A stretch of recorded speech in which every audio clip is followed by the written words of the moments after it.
जी मुलं असतात ती गणपतीच्या कामात स्वतःला अशा प्रकारे मिसळून घेतात की गणपतीचे 11 दिवस आणि त्याआधीचा एक हफ्ता हे टोटल 17-20 दिवस कसे जातात हे कोणालाही कळत नाही आणि ते गेल्यावर वर्षभर आपण आठवण करतो की हे का गेले, कधी गेले. माया तुझी थोर देव तू सदा बरं, जगण्याचं मोल दे ग चरणी साकड, बळ दे ग जिव्हाऱ्यात हेच मागणं, जगण्याचं मोल दे ग चरणी साकड. तेव्हापासून या मंडळात मी जुळलेलो आहे, तर माझं पर्सनल लेवलवर या बाप्पाकडून भरपूर काय मला सक्सेस आणि यश मिळालं आहे. म्हणजे मी माझ्या पर्सनल, प्रोफेशनल आणि पर्सनल याच्यामध्ये भरपूर काय यश मिळाले आहेत मला. साकड घाली तो गाभाऱ्यात माथा, आभाळावरून राहू देर किरपा, नमन तुझे मी करीतो र देवा, भरून झरू दे तुझी चर किरपा. हिमतीचं बीज दे भुई तुझ्या दारची, उभं राहू वादळी ना भीती कुणाची.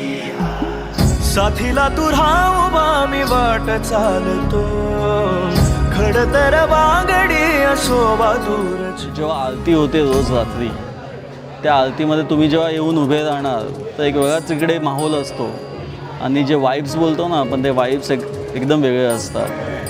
आणि प्रत्येक जण जो आरतीसाठी उभा असतो इकडे, प्रत्येक भक्त, बाप्पाचा भक्त हा त्याच्या चेहऱ्यावर दिसून येतो की तो मनापासून इकडे उभा आहे आणि मनापासून बाप्पाची आरती करतो.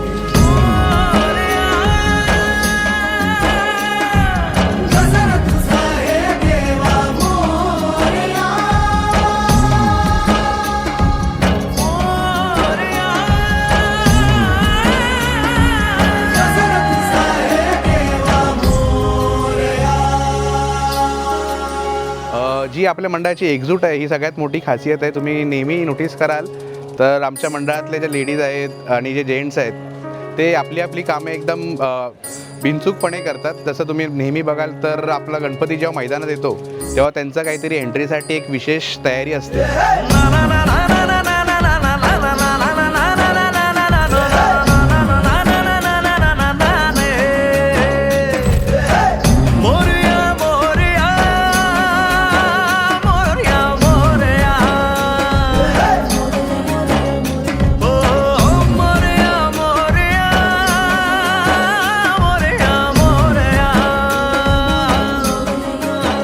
आमच्या मंडळाकडे या, आम्ही तुम्हाला आमच्या बाप्पाच्या पायापाशी नेतो.